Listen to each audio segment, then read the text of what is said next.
Bonjour à tous, bienvenue au podcast Expérience X.0. Je suis Simon Lemire de chez Lacoste, accompagné de mon cher collègue Anthony.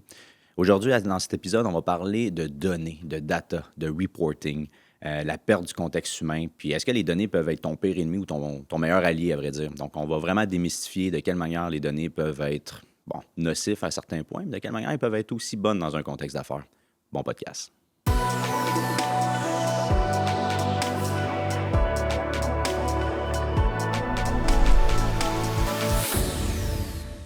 Salut Anthony. Salut, ça va? Ça va super bien toi. Yes, certain. Alrighty. Donc, petit podcast sur les données. Beau sujet, ça. Belle discussion qu'on a eue là-dessus. C'est intéressant. J'ai bien hâte de t'entendre parler là-dessus parce que tu m'as sorti des affaires puis je pense que ça va intéresser pas mal de monde. Ouais. Good. On s'introduit pour ceux et celles que c'est la première fois qui nous écoutent. Donc, Simon Lemire, je suis associé responsable du développement des affaires chez Lacoste. Donc, toi, de ton côté, Anthony, qui es-tu? Même chose chez Lacoste également, associé avec toi et architecte de solutions. Donc, côté plus opérationnel chez Lacoste, firme d'implantation en CRM pour ceux qui nous écoutent pour la première fois. Absolument. Partenaire de solutions HubSpot. Donc, on est des intégrateurs CRM. On implante la solution HubSpot pour diverses entreprises. C'est ce qu'on fait dans notre quotidien. Donc, sautons dans le vif du sujet. On parle de données, de reporting, quelque chose que tellement de monde qui nous parle. Là. À chaque fois, c'est bien important. Puis, je pense que c'est quand même assez important, le data, les données. Le RevOps, tout repose là-dessus. Mais donc, moi, j'étais vraiment intéressé à t'en entendre un petit peu plus parler sur de quelle manière les données peuvent être ton pire ennemi. C'est la chose la plus importante en pré-vente. Puis quand on arrive dans un projet, c'est l'affaire que le client oublie de parler pendant le projet. toujours la même histoire. Je généralise, là, mais honnêtement, dans 80% des cas, c'est quand même souvent ça. Écoute, je pense que ça peut être les deux. On se doutait bien par le titre du podcast qu'on n'est pas en train de batcher sur les données, loin de là. C'est ce qu'on fait, au quotidien, en fait, de travailler avec la donnée. Fait que loin de là mon but d'y aller en négativiste. Par contre, ce que je veux mettre de l'avant, il y a quand même trois éléments clés. Je pense qu'on va passer au cours de notre discussion. Mais dans un premier temps, c'est vraiment, je pense, l'illusion de l'objectivité de la donnée. On est devenu vraiment data-driven, puis c'est correct. Il le faut. Cependant, moi, je trouve qu'il y a vraiment une illusion par rapport à ça sur la vérité. Il y a des entreprises qui le font bien. Il y a des entreprises qui pensent que, comme en ayant la donnée, ça va enlever l'interaction puis l'interprétation humaine. Ce qui m'arrive à dire que souvent, les données vont... en réalité, tu les sélectionnes. Fait que, tu choisis ce que tu vas regarder, tu choisis ce que tu vas mesurer. Puis encore une fois, c'est contextuel au moment où tu regardes, dépendamment aussi de tes billets, puis ce que tu veux, en fait, que les données sortent. Puis c'est ce que je vois souvent, c'est que des fois, on veut qu'une donnée dise quelque chose. Fait qu'on va s'arranger pour l'interpréter d'une manière que ça marche. Puis ça, c'est vrai dans les systèmes, dans notre day-to-day en termes de gestion d'entreprise. Mais je pense que le meilleur exemple flagrant, c'est vraiment des données. Exemple, dans des sondages, des pourcentages, des stats. Ça. On fait un podcast en ce moment. C'est tellement facile de pogner une stat quand tu veux qu'elle fitte avec ce que tu dis. Fait que tu vas aller la chercher exactement pour ça. C'est la même chose en entreprise. Je le vois dans des systèmes aussi. C'est, on veut avoir tel résultat. Fait qu'on va s'arranger pour avoir telle donnée, mais on va la mesurer de telle façon. Fait que je pense qu'il y a des fois une certaine illusion de l'objectivité. Il faut juste essayer de prendre un petit pas de recul. Là. Je pense que c'est un bon point. Je pense qu'on néglige des fois, avec ce que j'entends de ce que tu me dis, c'est qu'on néglige peut-être le côté overview stratégique, plus pragmatique sur les données. Plus sur qu'est-ce qu'on veut réellement voir, puis dans quel objectif aussi. Si on veut s'améliorer, pourquoi biaiser ou les données? Je pense que des fois, on se cache aussi même derrière des chiffres pour peut-être même justifier des décisions qu'on aurait déjà prises par instinct, parce que notre instinct est excellent. En fait, je pense que des fois, on oublie à quel point on a un instinct fort en tant qu'être humain. On peut se tromper quand même, mais les données peuvent se tromper aussi. Fait que je pense que c'est un mélange des deux, mais il ne faut pas non plus se cacher derrière. Il faut que ça soit vraiment un aide de prise à la décision à ce niveau-là. Mais j'avais comme une question par rapport à ça qui m'a comme un peu surgi, mais à partir de quand analyser devient une excuse pour ne pas décider? Oui, c'est assez philosophique de la manière dont tu le dis. Honnêtement, comment je dirais bien ça? Je pense que le plus important à la fin de la journée, c'est d'aligner qu'est-ce que tu mesures. Parce que si tu as juste des chiffres pour avoir des chiffres, puis que c'est pas nécessairement aligné avec, je vais parler dans notre cas, un petit peu plus dans notre réalité, que c'est pas aligné avec ton parcours client ou avec ton processus, je pense que ça veut rien dire. En réalité, je pense qu'il faut que ça soit quand même assez... Il faut que ça raconte une histoire, en fait, des chiffres. Il faut que tu sois capable de raconter l'histoire de A à Z. Donc, du début à la fin, puis il faut qu'il y ait vraiment comme un cheminement qui est logique dans l'explication. Puis je pense qu'on a peut-être la fâcheuse habitude à tout le temps voir les chiffres comme des dashboards. Puis un dashboard, c'est quand même assez c'est plat, c'est assez neutre. Il n'y a pas quelque chose de linéaire, il n'y a pas quelque chose qui suit un avancement. Puis c'est toujours comme ça que j'essaie de voir, moi, quand j'essaie de créer un rapport, par exemple, ou un dashboard, c'est essayer de raconter une histoire. De la même façon qu'on lirait un livre, on lit les pages de haut en bas, de gauche à droite, ben, c'est la même chose avec les données. Fait qu'il faut arrêter de rendre ça comme étant plat puis étant fixe. Non, ça, je comprends. Puis tu sais, j'avais un autre point qu'on dirait en t'écoutant parler, tu sais, des décisions qui ont déjà été prises. En fait, des décisions qui ont été justifiées par des chiffres, Ouais. mais que ultimement la décision avait déjà été prise Ouais. avant. Tu sais, des fois, le gut feeling, l'instinct, Ouais, on 100%. savait où on s'en allait, mais on va venir, tu sais, c'est les chiffres qui vont nous dicter. Tu sais. Puis je pense que là-dessus, je pense que ça devient quand même assez important parce que je suis sûr que certaines décisions du gut feeling qu'on voulait prendre, on regarde les chiffres, finalement, pas bonne idée. Ouais. Puis bonne affaire, en fait, de ne pas avoir pris la décision du gut feeling parce que les chiffres, des fois, ne mentent pas, puis font en sorte... Puis quand je dis chiffres, le data, les données ne mentent pas, puis ça nous permet de faire la bonne décision, finalement. Fait que c'est pour ça que des fois, l'illusion d'objectivité, il est bon, parce que des fois, je sens qu'on va juste se fier aux chiffres, on va peut-être pas nécessairement... On n'analysera plus. D'un autre côté, je pense que ça peut être bon d'être objectif en les regardant, ce qui va nous permettre de prendre une bonne décision. Puis tu sais aussi, je pense que ça revient tout le temps. Il y a le côté contexte humain, puis on parle de gut feeling, puis j'y crois aussi quand même beaucoup. Je suis un gars hyper rationnel, je suis un gars, tu sais, s'il y a bien quelqu'un qui est noir et blanc, cartésien, c'est moi. Puis malgré tout, je suis quand même capable de le dire, puis je pense qu'on n'a pas la langue dans notre poche, on dit tout le temps les vérités, puis je pense que c'est ça notre but, c'est oui, on travaille là-dedans, mais on est capable de dire que, mettons, on est boots underground, il faut dire les vraies affaires. On travaille avec des PME, même si c'est des grosses PME. On est nous-mêmes une entreprise. Tu sais, Mané, il y a comme ce mirage-là aussi de la grande prédiction. Là. Puis je suis pas en train de badger sur les modèles prédictifs parce que je pourrais pas en parler. Je me prétends pas expert. Je suis pas un expert en IA non plus. Puis je suis certain qu'il y a eu des modèles incroyables. Je sais qu'il y a eu des cas de projets d'implantation incroyables dans des entreprises. C'est juste que la réalité de la PME moyenne, donc je suis sûr que 99% des gens qui nous écoutent aujourd'hui, si ce n'est pas même 100%, c'est qu'ils ne peuvent pas vraiment faire de prédiction parce que la donnée à la base est souvent basée sur le passé. Fait que c'est souvent des modèles basés sur le passé, ce que tu vas regarder. Puis le monde change plus vite que la donnée. Fait que puis il y a tellement d'imprévisibilité. Fait que comment veux-tu prévoir l'imprévisible? Encore une fois, je ne suis pas expert, je suis sûr que ça se fait, je suis sûr qu'il y en a des affaires malades qui ont été faites dans le monde qu'on n'est peut-être même pas au courant. Là, je parle pour la masse. Aujourd'hui, on est parlé pour monsieur, madame, tout le monde, l'entreprise, mettons, régulière.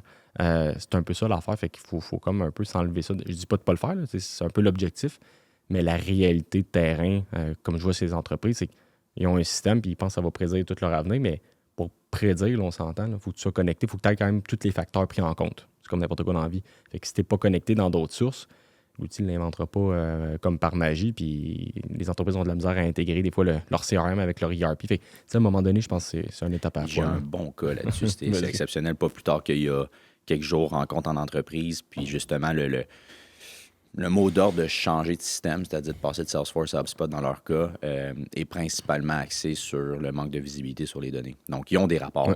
Salesforce est bien monté. Même moi, je me questionnais sur pourquoi switcher. Là. Je voudrais bien comme client, mais à un certain moment donné, comme changer système pour un système, pour des gains, des fois juste en rapport, c'est tel que tel, tu sais. Mais un gros désir, c'était justement d'avoir une connectivité avec le ERP pour avoir une meilleure prévision, ou du moins un meilleur état actuel sur les commandes qui rentrent versus les projets à démarcher dans le pipeline. On me suit? Puis il ne l'avait pas nécessairement actuellement dans le système CRM. En fait, tout réside dans le ERP.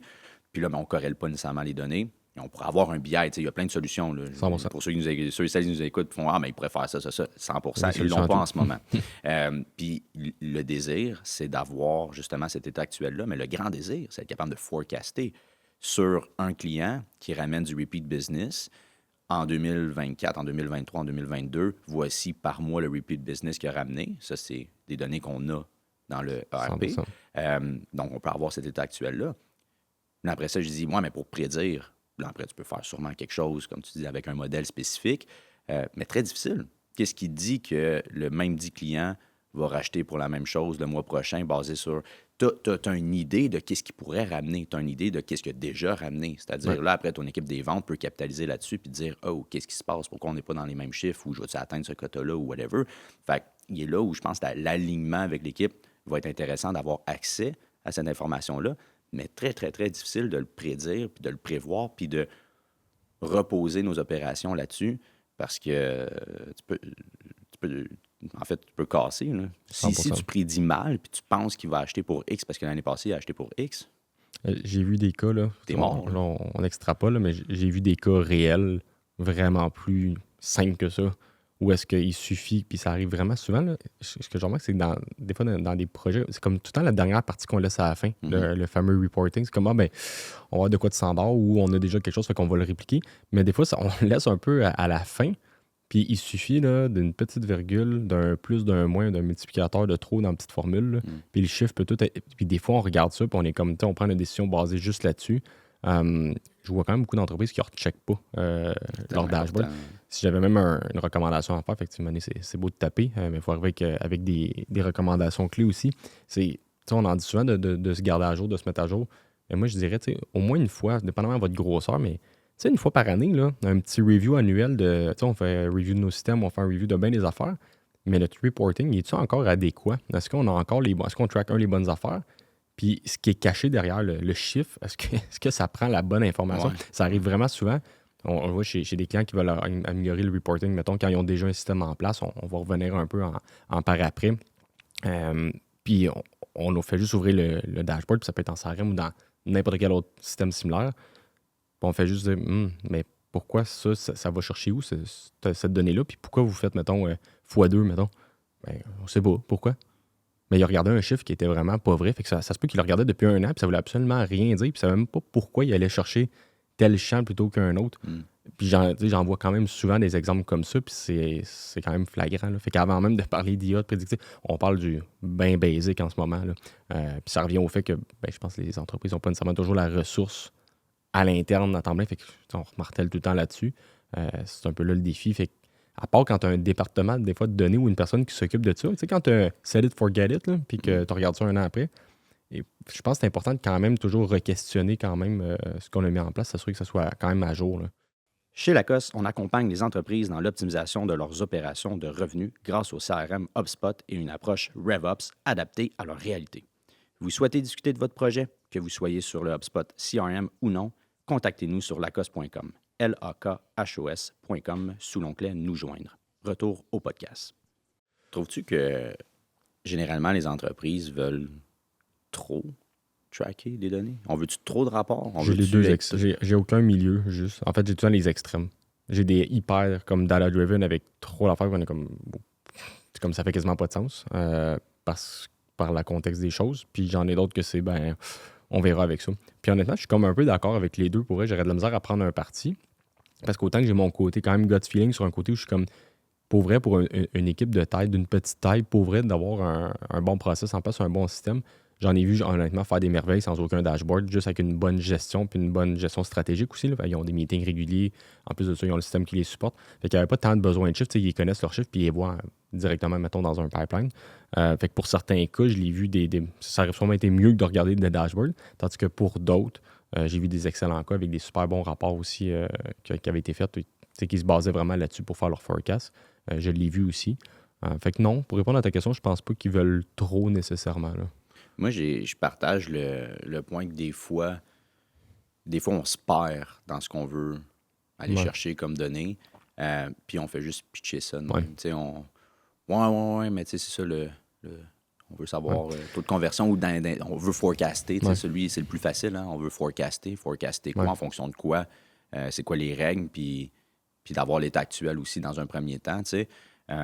Puis moi, je trouve, même en vente, quand je parle à des entreprises, on a la tendance facile de vouloir tout, d'en vouloir trop aussi.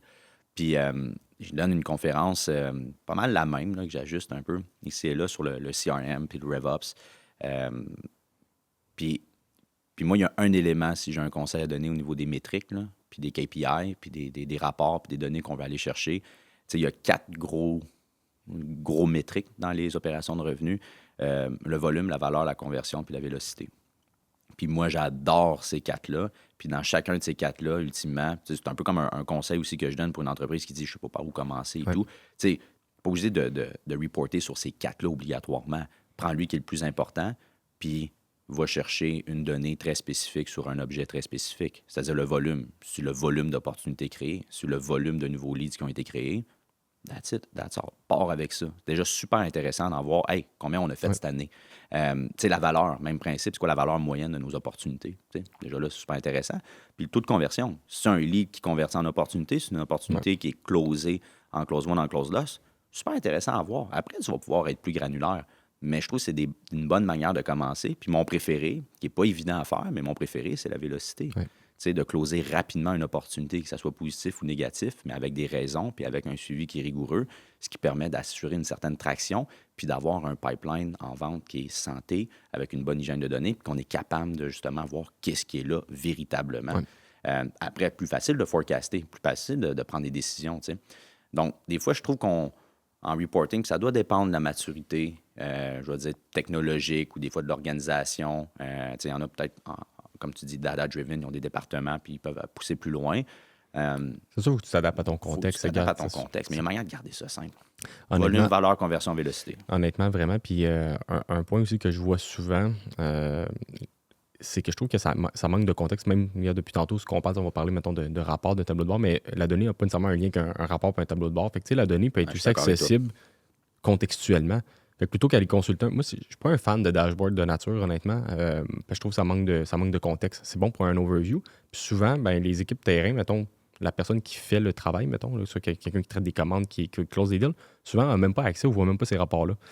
Fait que c'est souvent fait pour la direction. Des fois, il y en a que c'est pas le cas, mais il y en a souvent que c'est fait de même. Fait que personnellement, j'aime bien mieux avoir accès à ma donnée. Fait que le même chiffre que j'aurais eu dans un rapport, j'aime mieux l'avoir contextuellement dans ce que je suis en train de travailler. Exemple, j'ai besoin de savoir, mettons, je sais pas moi, le taux de conversion, mais plutôt qu'aller avoir un tableau de bord de leadership, j'aime bien mieux être dans mon pipeline puis avoir cette donnée-là déjà pinée. Exemple, dans mon application quotidienne que j'utilise au day-to-day. Fait que j'aime bien avoir l'info en temps réel dans l'action plutôt que juste être comme tu sais, le 2 pas de recul, on va faire une petite analyse sur nos tableaux de bord. Moi, ça, c'est ma philosophie. Puis souvent, en général, comme tu l'as dit, on peut garder ça simple. Fait que Ouais, des fois, tu l'as déjà l'information, il faut juste la mettre de l'avant. la mettre de l'avant. Ouais. Puis, trouves-tu qu'il y a, il y a justement une perte du contexte humain derrière justement la façon de consolider les données, là? Vu Ben, qu'on devient très clairement, je data-driven, pense là. que tout le monde va en parler. C'est le désavantage de la technologie, mais aussi comme ce qui fait que c'est merveilleux. Mais it is what it is. Mais oui, c'est sûr des fois, on perd le côté humain. Je pense pas que je pense pas que les entreprises le perdent. Au contraire, en fait, je pense qu'ils l'ont encore vraiment. Si on regarde notre industrie, Mhm. je pense que les clients, peu importe les entreprises avec qui on parle, sont quand même vraiment sharp, ça, par contre, pour ça. Puis je pense surtout ici au Canada, on est quand même des gens d'émotion, on est quand même des Ouais. gens de feeling. Tu sais, on parlait dans un autre épisode des Américains qui sont très, tu sais, comme très concrets, très ROI. Puis ça, je pense que c'est une de nos forces quand même. C'est que je pense qu'on a un bon instinct, on a un bon feeling, puis on l'écoute quand même. Fait que non, je pense que les entreprises ici sont quand même good à écouter leur feeling, là. Mais ça pourrait être un piège. Ça peut être un piège. C'est quand C'est on sûr. parle de données pire ennemi, Ouais, c'est de juste reposer sur les c'est données. ça. Puis, genre, pas que l'humain, là. Tu sais, à un moment Exact. donné, c'est comme. Je pense que l'émotion est quand même assez importante là-dedans, quand même. Mais trop d'émotion n'est pas mieux non plus. Ouais, Hein, le fameux équilibre, là. Équilibre dans tout, hein. exact. Mais ça serait un piège de justement pas. De faire abstraction à l'humain derrière 100%. Tu sais, la je pense que ma visualisation. recommandation par rapport à ça, tu sais, si on va avoir un peu un verdict sur tout ça, tu sais, je pense que le juste milieu, moi, ce que je recommanderais à n'importe quelle entreprise de faire comme travail, peu importe le projet qu'ils veulent mettre en place quand ça concerne de la donnée, là, ultimement, parce qu'ils veulent avoir une meilleure visibilité, que ce soit en CRM sur les ventes, un ERP, un logiciel de main, whatever, c'est quoi en réalité, là. Ben, en fait, encore une fois, on en a parlé dans le podcast de gestion du changement puis leadership, de parler avec ses équipes. Tu sais, on revient sur l'humain, je vais le répéter, puis je pense que je vais le répéter à chacun des épisodes parce que c'est l'affaire le plus fondamentale, mais on l'oublie tout le temps. Organisez-vous, parlez avec vos équipes. Encore une fois, je le vois encore tellement trop souvent, tu sais, des besoins mal définis parce qu'on ne sait pas réellement ce qu'on veut. C'est pas qu'on ne sait pas ce qu'on veut. En fait, le problème, c'est juste parce que la personne qui est chargée de mentionner le requis, c'est pas son travail au Mm. quotidien, en fait. Fait que le problème, c'est pas de ne pas savoir ce qu'on veut, c'est juste de ne pas demander aux bonnes personnes impliquées ce qu'elles veulent réellement. C'est vraiment ça, c'est juste de la communication, puis un petit peu d'organisation. Ça a l'air un peu niaiseux ce que je dis en ce moment, mais je le vois encore trop souvent. Des fois, ça arrive, on le dit aux entreprises, je dis, hey, prenez une journée, prenez 2 journées. Comme on peut être là, mais ça sert à rien. Tu sais, à un moment donné, comme la décision vous revient, comme on vous donne les outils, on vous donne les options en main, mais assisez-vous, parlez-vous, faites-vous un meeting. Puis ça, je pense, je suis pas un fan de faire des meetings éternellement dans la vie, Mais il y a quand même, je trouve qu'il y a beaucoup trop Ouais. d'entreprises encore qui manquent un peu cette structure-là. Et puis là, on parle même pas de technologie, mais juste tu sais, d'organisation et de structure pour être capable de faire passer correctement l'information. Puis une fois que ça, c'est clair, ben après ça, ça va être clair ensuite de ça sur ce qu'on veut réellement tracker. Fait que c'est mon premier conseil. Là, tu sais, si vous vous dites, moi, je vais avoir une meilleure visibilité sur mes données, on va avoir un meilleur état des lieux de l'entreprise, ben oui, il y a des projets technologiques, il y a plein de choses qu'on peut faire. Première chose, assisez-vous avec vos équipes. Demandez-leur c'est quoi qui vous manque, que vous aimeriez avoir sur une base quotidienne. Partirez juste de là. Aussi simple que ça. Ouais, j'avoue que c'est plutôt simple. Après, c'est peut-être même de faire le travail un peu manuscrit ou manuel dans un premier temps pour aller chercher les données que vous voulez. Plus Ouais. facile après de le configurer dans un outil technologique. Exact. Exact. Parce que des fois, il y a le fameux trip techno, on en a déjà parlé, mais des fois, quand tu es dedans, juste parce que c'est pas parce que c'est disponible que c'est nécessairement utile. Fait que comme il faut juste être capable de prendre le pas de recul, puis c'est vraiment difficile. Honnêtement, ça pourrait t'arriver à toi aussi. Si ça t'arrive, en fait, même Oh, des fois oui. quand. Fait que tu sais, je veux dire, on est tous des êtres humains. Fait que je pense que l'idée, c'est vraiment de trancher entre les deux. Là. Fait que c'est là où est-ce que ça va répondre à la question. Ben, je pense que t'es capable que ça devienne un bon allié, sans que ça devienne. Sans que ça dicte non plus toutes tes décisions, puis que tu deviennes esclave de tes propres données. Là. Oui, ouais, parce que c'est. Tiens, puis un autre point, puis j'aimais ça, je me l'étais noté. Tu sais, un taux de churn peut être acceptable. Faut écouter les vraies raisons derrière. Fait que, tu sais, moi, je reviens encore une fois dans un contexte de vente plus. Là, tu sais, il y a des dominés Ouais. opérationnels et tout, mais je vais prendre plus le volet vente. Tu sais, la raison pourquoi on ne close pas les opportunités. Mais si on n'écoute pas les raisons derrière, si on ne fait pas nécessairement un peu Ah oui. de voice of customer, si on n'a pas une équipe terrain qui pose les bonnes questions avant de le mettre en close lost, tu sais, comment. Oui, le taux de churn il est peut-être pas si bon, mais peut-être qu'on fait quelque chose de pas bien, ou peut-être qu'on fait vraiment quelque chose de bien, puis c'est vraiment une situation purement économique, ou C'est peut-être qu'on dit de mauvais c'est messages. tellement Ou... un bon exemple ce que tu viens de donner. J'ai tellement envie de jumper là-dessus. Je m'en veux de ne pas l'avoir mentionné avant, mais c'est tellement vrai, le fameux, la raison de fermeture d'une opportunité. Là. N'importe qui a un CRM, là, c'est toujours. Je vois tellement souvent deux affaires. Soit un champ ouvert où on peut marquer n'importe quoi, fait que c'est impossible de faire comme un matching de tout ça. Il faut dire qu'aujourd'hui, avec les AI, c'est un peu plus facile d'agréger l'information. Mais aussi des drop-downs sélectifs où tu as 5 options de pourquoi l'opportunité n'a pas marché. Tu sais, le fameux bad timing, pricing, mais tu sais, ils sont corrects. Tu sais, c'est pas que c'est pas valable, mais il y a tellement plus qui se cache derrière une raison. Puis souvent, les entreprises le track pas. Mais ils sont contents quand même. J'ai déjà vu des gens avec des rapports, puis ils sont comme, ah, on est capable de quand même segmenter la raison de fermeture. Je suis comme, OK, mais ça sert à. C'est correct, mais ça sert à quoi, ultimement? Est-ce que vous avez pris une action ou agi en conséquence? Ben, pas nécessairement, parce qu'en réalité, ils marquent pricing. OK, mais tu sais, dans la vie, on veut tout le temps payer moins cher. Fait que, qu'est-ce qui se cache derrière ça? C'est parce que ton produit ou ton service n'avait pas assez de valeur. Tu sais, il Ben, oublie c'est la peut-être un peu valeur, le le, problème. le, Ouais. feed- le feedback, peut-être, en arrière de ça. Fait que je pense C'est que. bon. Fait que, tu sais, les données les données sont là. Ouais. Le tableau qui démontre le pourcentage de churn en fonction de la raison va être là. Mm. C'est quoi ton action derrière? Difficile de porter action si tu n'as pas nécessairement le contexte. Exact. C'est un bel exemple. Ça peut être aussi bon aussi opérationnellement, Ouais. sur le coût de revient, sur des données Je de pense taux de machine, ouais. taux d'efficacité. Je suis aligné avec toi. Je pense que le mot-clé, c'est le contexte. En fait, il manque juste des fois de contexte. Puis pas juste humain, il manque juste le contexte derrière ou à côté de la donnée. Je pense que c'est ça le plus difficile. Puis comment l'avoir, le contexte, ça, c'est assez difficile quand même. Je trouve que c'est quand même difficile, mais une des manières qui peut être mise de l'avant, c'est que, par exemple, tu vas avoir du contexte sur des données de vente. Mettons, on analyse la performance des ventes, puis tu veux aider à coacher tes équipes. Ce que j'ai vu comme des bons coups, là, des entreprises vraiment bien organisées, c'est que, mettons, tu as, oui, un tableau de bord, des métriques de taux de conversion, etc. Mais pour porter à action, ce qu'ils ont, c'est que tous les rencontres, ça a peut-être l'air intrusif, mais je trouve que c'est quand même pratique dans un élan, si c'est fait de façon constructive. Tous les meetings sont automatiquement enregistrés. C'est tout consigné directement dans leur CRM. Puis en plus de ça, aujourd'hui, avec les technologies qui sont disponibles, c'est le fun, c'est pratique. Tu peux avoir des retranscriptions automatiques avec les AI. Fait que ça l'a emmené quand même du bon, là, même dans les 2-3 dernières années, qu'avant, on l'avait, mais c'était moins efficace. Fait que ce que c'est cool, ben, c'est de la donnée. Tu sais comment, mettons, si ça a closé, pas closé, si on garde ça très élémentaire et simple. Puis en plus de ça, ben, tu as quand même le contexte. Tu as l'enregistrement, mettons, du dernier meeting où on a fait la présentation, mettons, d'un produit ou d'une solution. Même si tu as un 2 heures de meeting, tu peux faire un recap, mais tu as le contexte. Fait que tu es capable d'aller chercher un petit peu d'informations. Si tu viens mélanger ça, puis en plus de ça, tu as des séances de coaching puis des revues avec ton équipe parce que vous vous parlez face à face. Mettons, je parle pour un directeur des ventes, mettons. Mais là, mon Dieu, ça devient quand même intéressant. Tu as ta donnée, c'est un truc, tu la gardes là. En même temps, tu as le contexte. Puis en plus de ça, ben, tu as la personne qui était quand même qui agissait, là, qui était dans l'action, dans le processus, qui a généré cette donnée-là, si ça a closé ou pas, qui peut aussi te partager son expérience.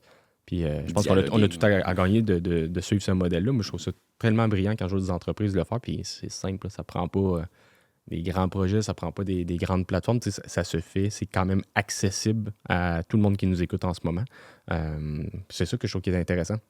Je pense qu'il y a une meilleure prise de décision qui peut être prise ici sans penser à tout de suite aller dans des gros projets d'IA et de prédictif. Déjà, d'avoir une meilleure donnée avec plus de contexte, je pense que vous avez déjà un gros plus, là. Oui, ça, puis en simplifiant le plus possible Ouais. aussi les données qu'on veut voir. Puis ça repose sur votre processus, hein, les tableaux de bord ou les données qu'on va aller chercher. Euh, Si vous n'êtes pas équipé à l'interne ou si vous êtes complètement dépareillé dans la manière de fonctionner, les données risquent d'être biaisées. Là, mais Ouais. après ça, c'est difficile de mettre du contexte derrière des données biaisées, mais au moins, on pourrait voir qu'il y a optimisation à y avoir. C'est Fait que sûr. dialoguer, contexte, extrêmement important 100%. derrière justement l'utilisation des données. Puis ça serait la meilleure manière de justement avoir les données comme meilleur allié au Ouais. lieu d'un ennemi. Puis ouais, le contexte humain aussi est assez important derrière. Puis je dirais au niveau de l'objectivité, encore une fois, de ne pas avoir ce trip technologique-là non plus, puis de vouloir juste tout avoir, donc de simplifier au maximum. 100%. Très intéressant, très intéressant. Merci, mon Monto. Ben, ça fait Vraiment, plaisir. podcast assez straightforward sur les données. J'ai aimé Ouais. ça. Des key points. On parle beaucoup de rapports dans tous les projets qu'on va faire. Donc, je pense que c'est très, très, très, très bon takeaway. Un gros merci. Avec plaisir. Merci à tous ceux et celles qui nous écoutent, encore une fois, pour cet épisode du podcast Expérience X.0. Je vous invite à vous abonner à nos plateformes de balado préférées, que ce soit Spotify, YouTube, Apple Podcasts ou à notre infolette, tout simplement, pour rester à l'affût des derniers épisodes. Un gros merci, je vous dis à la prochaine.